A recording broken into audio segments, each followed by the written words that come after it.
وہ 5 برس کے بعد کراچی سے لاہور واپس لوٹا تھا۔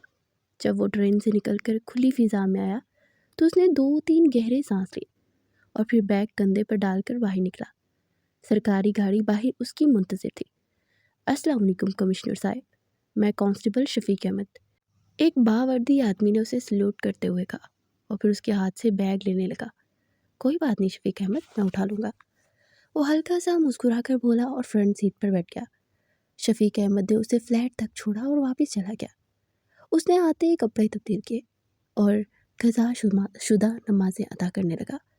نماز کے بعد وہ لیونگ روم کے ساتھ بنے کچن میں آیا اور فریج سے انڈے اور بریڈ نکال کر بنانے لگا۔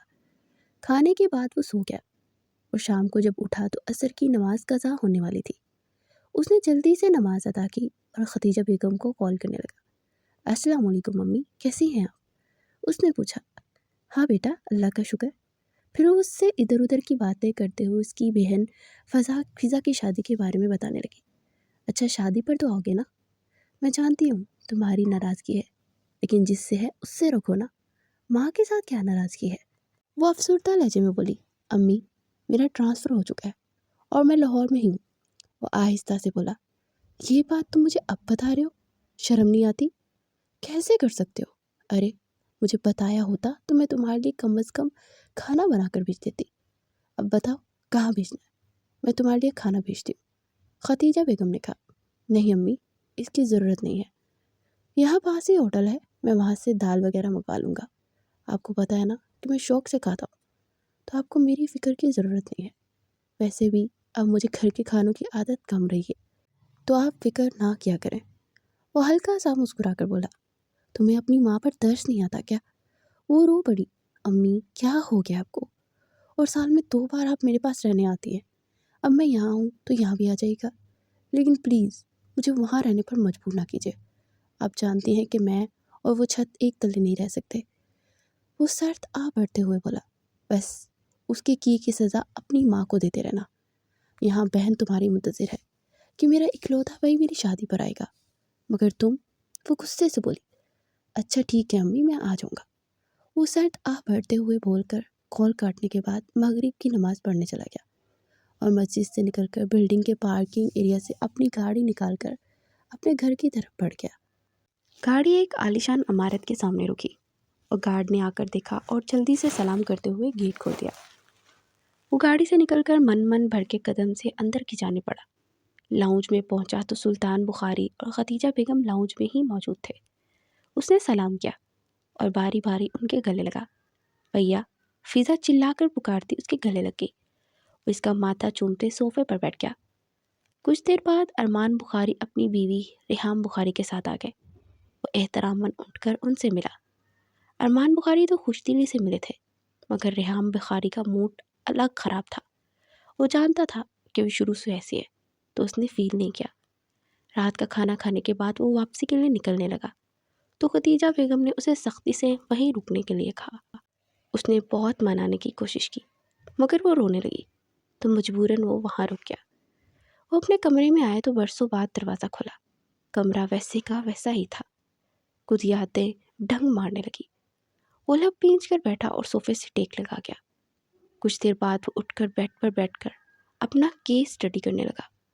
اسے ایک مافیا گروپ کے بارے میں کیس دیا گیا تھا، جو کہ کالج اور یونیورسٹی میں ڈرگز وغیرہ کی ڈیل کرتے تھے، اور اس گروپ کی جڑ تک پہنچنے کے لیے اسے ایک ٹیم بنانی تھی۔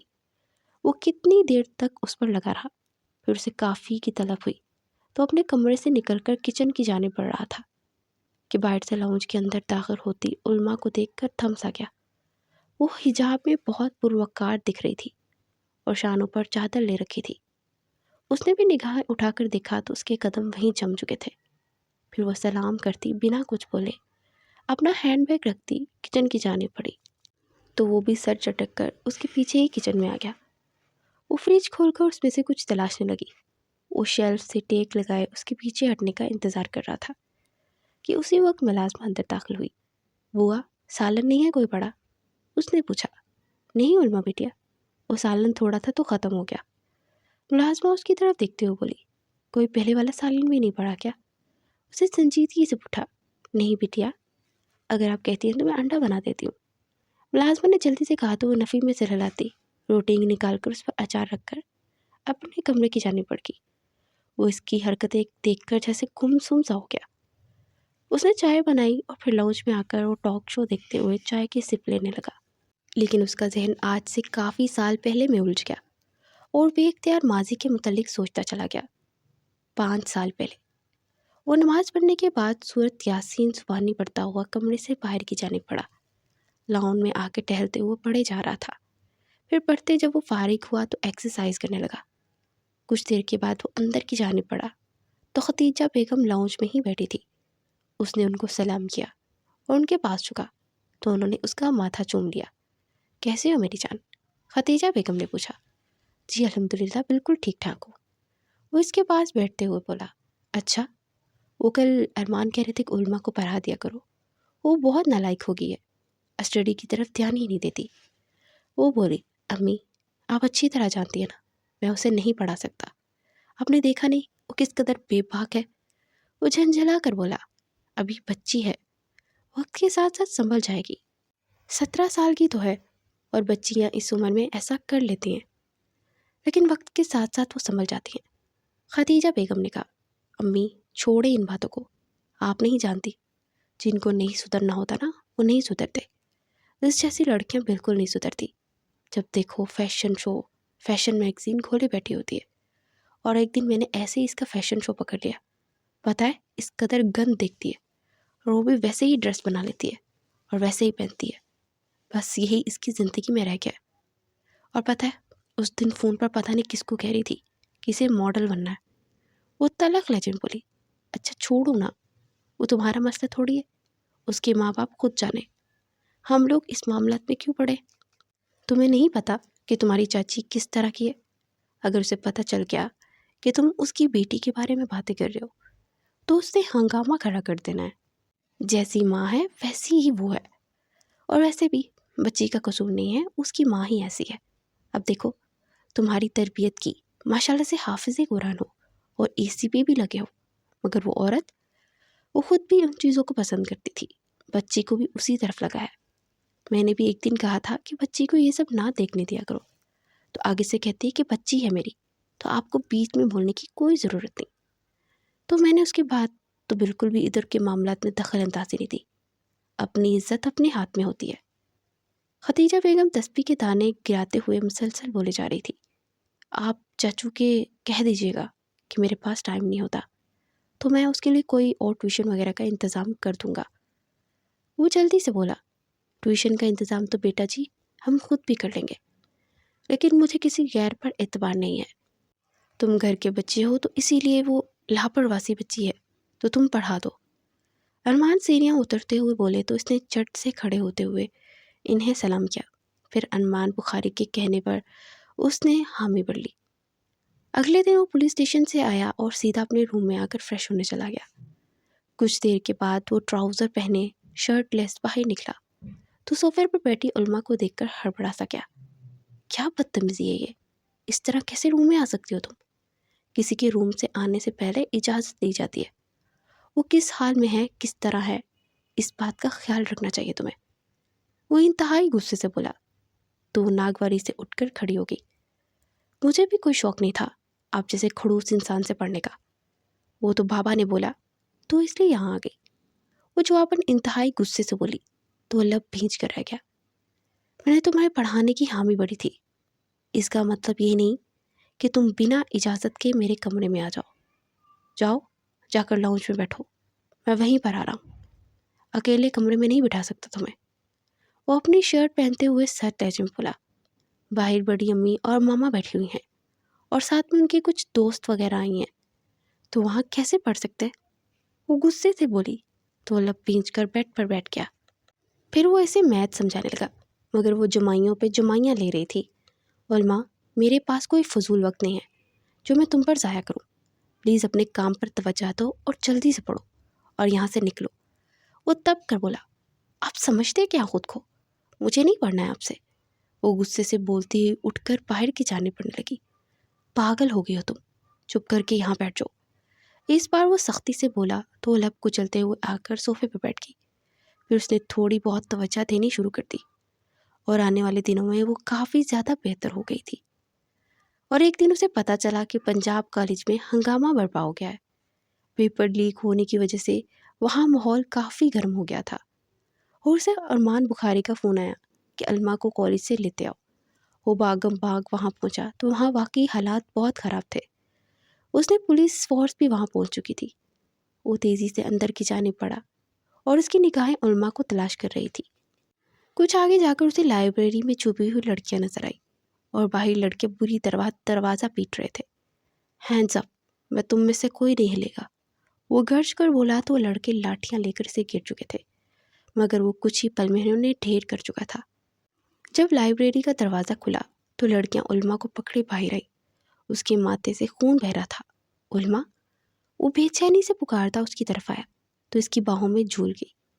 وہ جلدی سے اسے گود میں اٹھا کر ہسپتال لے آیا، اور مرہم پٹی کرنے کے کچھ دیر بعد جب اسے ہوش آ چکا تھا، وہ جلدی سے اس کی طرف پڑا۔ علما، ٹھیک ہو تم؟ وہ اس پر جھکتے ہوئے بولا تو اس نے سر اسباب میں ہلا دیا اور اٹھ کر کھڑی ہو گئی۔ پھر وہ اسے گھر چھوڑ کر واپس ہیڈ کوارٹر چلا گیا۔ اگلے دن جب وہ اپنے کالج پہنچی تو سب لڑکیاں اس کے ارد گرد جمع ہو چکی تھی۔ وہ حیرانگی سے ان سب کو دیکھنے لگی۔ کیا ہوا بھائی، ایسا کیا دیکھ رہی ہو تم سب لوگ؟ اس نے پوچھا۔ ایک بات بتا، مجھے تو نے بتایا کیوں نہیں کہ تیرا اتنا ہینڈسم کزن ہے، اور وہ بھی پولیس والا؟ مجھے تو فرق نے بتایا کہ وہ تمہارا کزن ہے۔ اس کی ایک کلاس فیلو نے کہا۔ ہاں تو اس میں بتانے والی کیا بات تھی؟ وہ ناگواری سے بولی۔